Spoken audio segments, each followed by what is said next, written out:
Hello, this video will be covering the section on family integration. So first we're going to talk about bonding.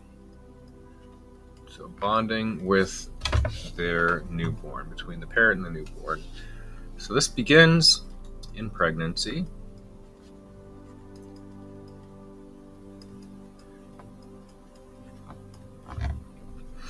And there is a hormone that's associated with this. So it's just oxytocin. So in case you ever have a question that comes about, like, what's the hormone, the love hormone, the hormone that associated between the maternal and infant bonding, it's just oxytocin is the one you have to remember with that one. And there is a model. We're not going to go over the model, but there is Kloss and Kennel 9-step model of bonding, but we're not getting into that one right now. So next up, we have the birth of the newborn. And we also have a couple of things that this causes. So first up is becoming a parent. So this is for moms and dads alike, and this has a lot of influences. So it comes with stress, lots and lots of stress. It's also going to be influenced by previous experience. So if this was their first kid, second, third, fourth, fifth, sixth, seventh, eighth, ninth, sometimes it gets up there. But based on those experiences, it can influence how well they transition in that role. There's also experiences like, were they a big babysitter for siblings? Do they come from a big family? What's their experience? Any type of experience usually plays into this. And then the culture. So what are the cultural beliefs towards being a parent? Now, give myself a little more room down here. We have the mom and the dad. So let's talk about mom preoccupation. So mom at this point, she's thinking about baby mainly. But then we have the father, who also have sets of responsibility, whether that be to the family, to the mother, to the infant. It all plays in different ways. And then we're going to do an overarching kind of theme here about bonding and attachment.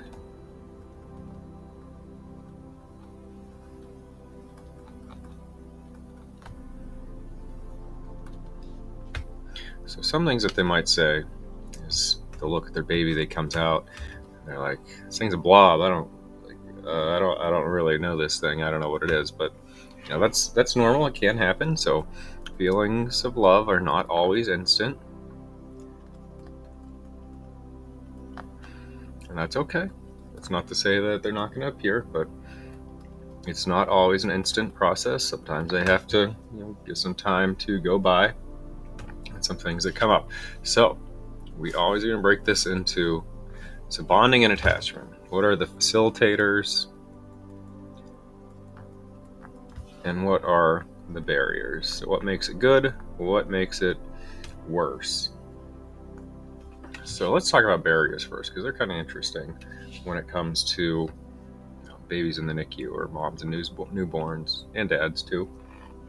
So a big one is physical separation. So if you ever hear the stories of like NICU moms or dads, and they're talking about their experiences after delivery, it's usually something like, baby wasn't doing good and it was ripped away from me, and I didn't get to have the baby on my chest right after delivery, and it was just horrible. So that does remove some experiences from that family, that mom, that child. It can be tough to have that physical separation. Now, there's also the separation between being in the labor and delivery or postpartum and the NICU, and then as the baby grows and time goes by, being home with the baby in the NICU. So a lot of different things can go on there. There's also some physical separation during procedures. Let's see. yours. If you're not able to be in the room, we'll nick you over here just to remember that. So a lot of procedures that are sterile that we may be performing, you can't be in there unless you know something about sterility, or if you're going to follow all the principles of maintaining sterility, which is tough to have with a parent there. Plus, it makes a little bit more stress when the provider's trying to perform procedures with somebody looking over their shoulder. So another barrier that we'll talk about is provider attitude. So this is something that the family, parent, mom, dad, are going to remember for the rest of their life. You may say something little, you don't think that what you're saying may be meaningless, but to these parents, whatever they're hearing is going to stick with them for a long time. So it might not even actually be their attitude, but it all comes down to their perception. So you have to be very careful with what you're saying to these parents at this time. You can say everything with best intentions, as clear and as thoughtful as you possibly can, but it just depends how they perceived that as coming off. If it was any type of negative or not so purposeful or anything like that, they can see that and they're perceiving that as negative, and that's going to roll with them through their whole stay, and it's going to cause a lot of problems and barriers. And our last barrier we're going to talk about is information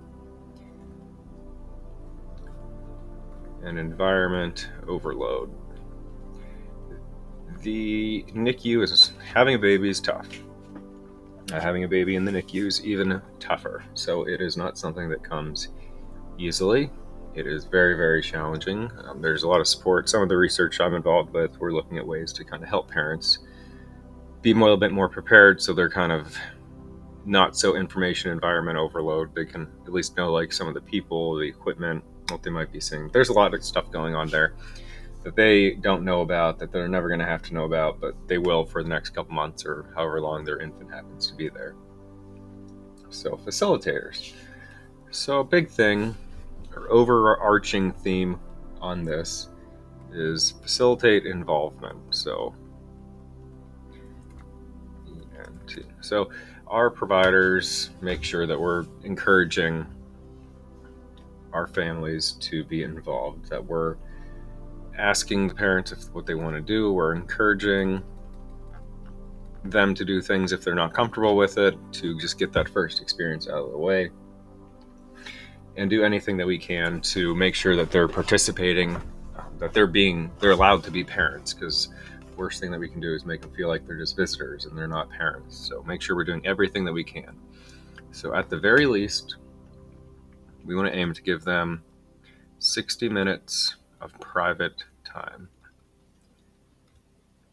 So if they're alone with their infant, we're going to encourage that. And this is going to be promoted. We're going to give them uninterrupted time, but we'll be available if they have any questions. And this can be at the bare minimum, just visual. Let them be in the room with the baby. Let them sit there, stare, think about life or whatever they need to do with those baby, to be attached with that infant. So make sure we're providing that type of thing. So in terms of facilitating involvement, again, some other notes I have here are just advocate for them. So if a nurse is saying like, oh, I don't think it's a good time to do this or anything, and it is a good time to do stuff like that, make sure you're trying to be that advocate for that patient. So let's talk about facilitators as it comes to the team. So the healthcare team. Move over, so we've got a lot to talk about them. Big thing we want to make sure we're doing is to use the baby's name and gender to make sure we're making it personalized for that parent. So your baby boy, baby Jimmy, whatever it happens to be, make sure we're using as much of that as we can. The other thing is consistency. So when we're talking about their care, their treatment, where they've been, where they're going, what we're going to be doing next week, that everybody is on the same page. There's nothing more upsetting to a parent when they find out that one provider thinks that one thing is going on, and then somebody on the team tells them something else is going on, then somebody else comes in and says something else is going on. It's not very reassuring for them, so we want to make sure that we are doing what we can to be on the same page whenever we're interacting with those parents. So down here with one more section for the facilitators, we want to be communicating with them all the time, so it's an ongoing process. And we're being real with them. We're keeping it real. We're providing real, honest info. We're not sugarcoating too much or more than needs to be. I mean, we want to deliver harsh information in a manner that is not going to be perceived poorly or in as gentle a manner as we can, but make sure that we're keeping it honest and real with these. We're also going to allow time for them to express how they feel. So express feelings, and with this, we're also allowing for questions. So we're giving them a chance to ask if they have any questions about care, future outcomes, potential things that could be happening. And with all this, what can happen, misperceptions.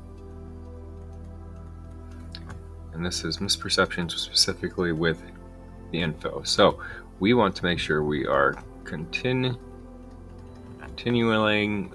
assessing the parent for their understanding. So we're going to be asking them to do things like clarify.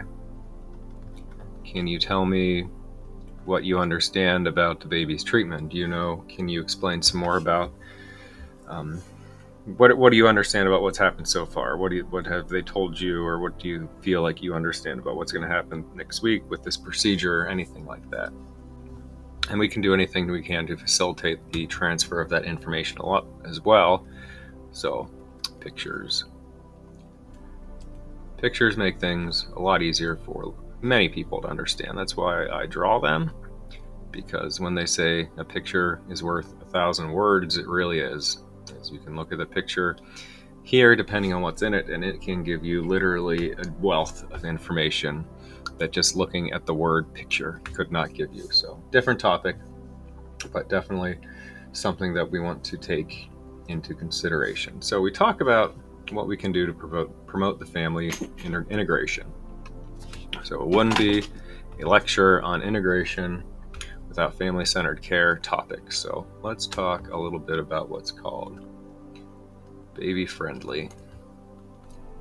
So this isn't to say that there are hospitals out there that are baby unfriendly or anything like that, but these are hospitals that have special certifications, processes, procedures, recognitions for different initiatives that they're doing to make sure that they're helping parents, families bond and establish. So if we get into this, they have a 10-step process for hospitals, but we're not getting into the details of that. That's just more stuff that we could get lost in. So we're keeping it surface for this. Big parts of these that they like to encourage is breastfeeding, or just BF, within 1 hour of birth. So within that golden hour, we're making sure that we can breastfeed any infant that is able to be breastfed. Some of them are too sick for that. That's unfortunate. But anyone that is able to do that, we're going to be encouraging, advocating, and facilitating that. Next aspect that is very big is allowing for room in 24 hours. So we're not going to be restricting access or anything like that. If you've ever played like the old Pokemon games, this is something that the NICU has been notoriously in history for, is you'd get, like in Pokemon, you'd get an egg and you drop it off at the nursery, you'd go about your business, you'd come back in a couple days and they'd be like, hey, it hatched, here it is, take it with you, and you'd get whatever you wanted. With the NICU, what they used to do is they'd have bays full of babies with different types of levels of care, and parents would just be visitors. They'd be coming in, getting updates, leaving. So that doesn't help anything. That doesn't help with bonding or family development. So we want to make sure that we're doing what we can to bond. So other initiatives in this baby friendly is kangaroo care. So this is another big, really big, important part of baby-friendly and family development. So kangaroo care. I can't draw a kangaroo, so we're just going to leave it as the word, though. I know pictures are better, but... So ideally, we're going to do this the first 90 minutes after birth. So we want to get this done early, or have this done early. It's not necessarily a process or anything, but we want to put that baby on mom's chest within 90 minutes of a birth for a lot of good reasons. Mainly anything that you think sounds good for a baby is usually in that column of benefits of kangaroo care early and often. So all of your outcomes. So they have better rates or successes with breastfeeding. They have more stable and acceptable blood glucoses. They don't cry as much. There's more improved interactions, or just improved interactions between the newborn and the mother or father, even, because they can do kangaroo care as well. So anything good you can think of is usually in that column as a benefit. And this isn't just mom. Just remember, mom and dad are both able to do that. But when I ask for the literature, that first 90 minutes is looking for mom. After that, when they're in the NICU, yeah, mom, dad, any chance we can get them to kangaroo care with that baby is, we're taking advantage of that and doing everything we can. So let's get down here. So we have things that don't go as well, though. So let's talk about some of our problems. We're going to need a little bit more area because this is kind of a bigger topic. So let's talk about crisis. So what's going on when we have a family in crisis? Well, a couple things. There's going to be shock. There's going to be disappointment. The big one we mentioned already is guilt. A lot of parents are like, why did this happen? What did I do? Why did I deserve this? Is this something I could have prevented? They ask all sorts of big problems. And it's not, there's usually nothing unless it's like, they didn't do something that they really should have. But even then, we're going to accept that it happened and move on. We're not going to try to make them feel any type of guilt or anything that happens with that. We're just going to try to make sure we're moving forward. We're not letting anything be held back or hold that family back. So all this comes down to a big theme, which is our self-esteem, and specifically the self-esteem of being a parent. So let's talk about our support. So we talked over here about all of our support that we can provide for the family to develop, to grow, to become a family. Let's say there's a break here. So we're just going to draw next. So let's say things that can cause problems with that. So let's specifically say, again, perception. Perception of support. If they do not feel like they're being supported, it's going to cause some problems. So mainly with this perception of support, it is inversely related to maternal depression. So we're going to say, so if we have our scale, we have our level of support up here, and we have maternal depression down here.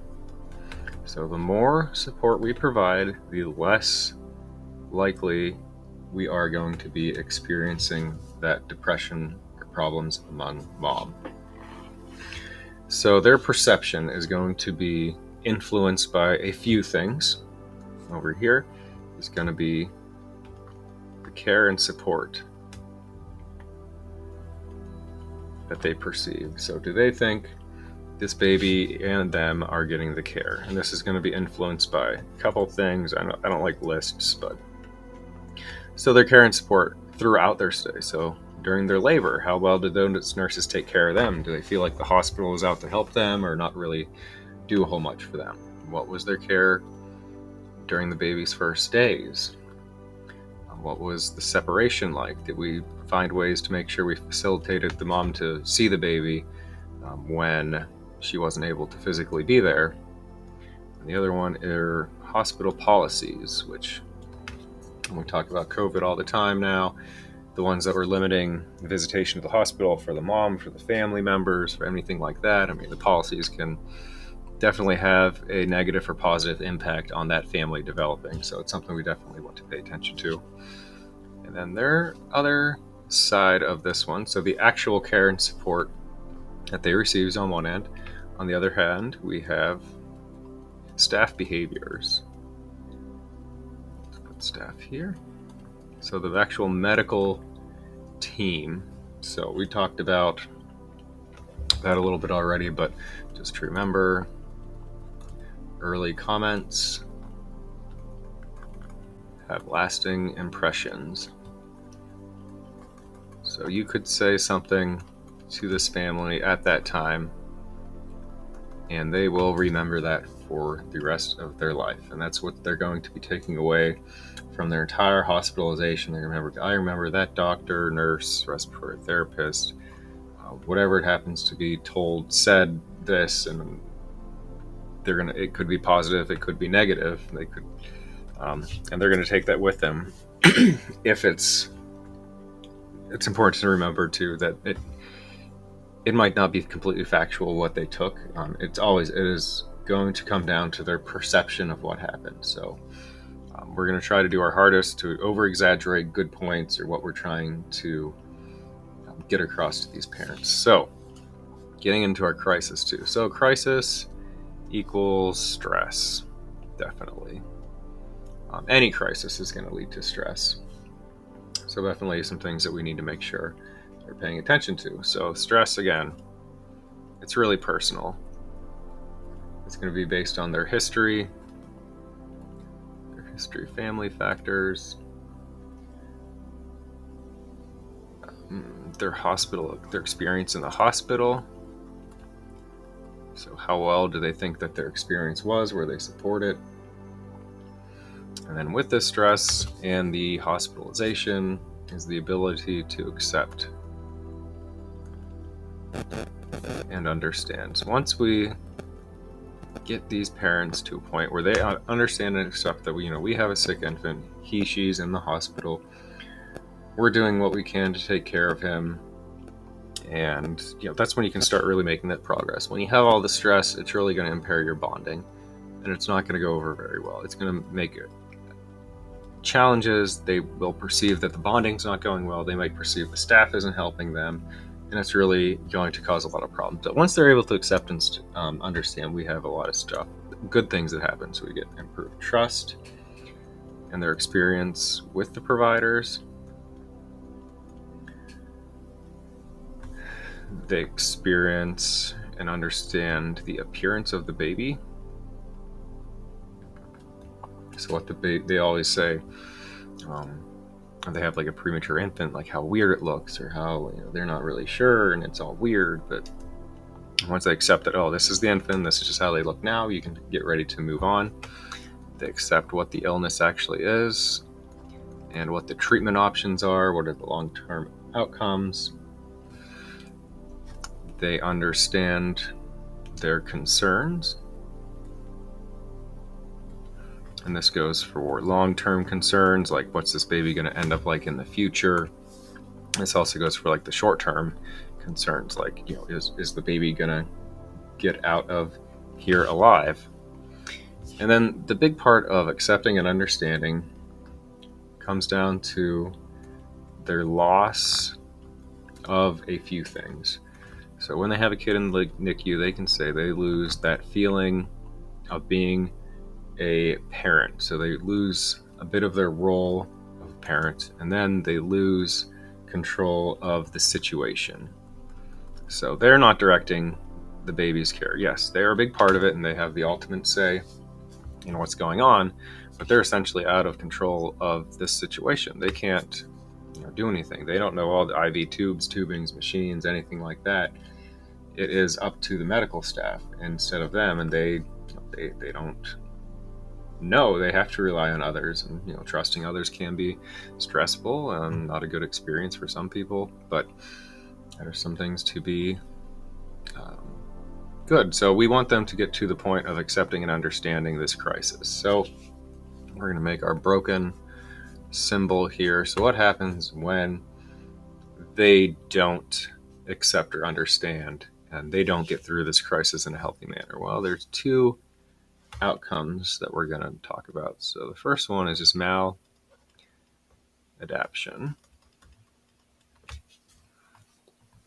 And you'll see some symptoms between that the mom, dad, whoever it might be, are experiencing or displaying. One of them is overprotection. So they don't trust the staff. They think that we're out to hurt the baby when we're not. And this can also lead to something that's called gatekeeping, which I've had some debates about with other providers about this. But if you have somebody who's not coping with the situation well, you may see this happen when you have to talk to the mom first before you can actually do what you need to do with the patient. So you walk in and you'll go to feed the baby and you have to ask the mom, is it okay if I touch the baby? And she'll be like, why? She'll tell you yes or no. And if you touch without asking, you're like, why didn't you ask first? And just really overreacting when it doesn't need to be happening that way. Like, we're not there to hurt anybody. We're there to take care of babies. So other things that can happen is then that disengagement. So they have a infant in the NICU. They're there for the first couple days.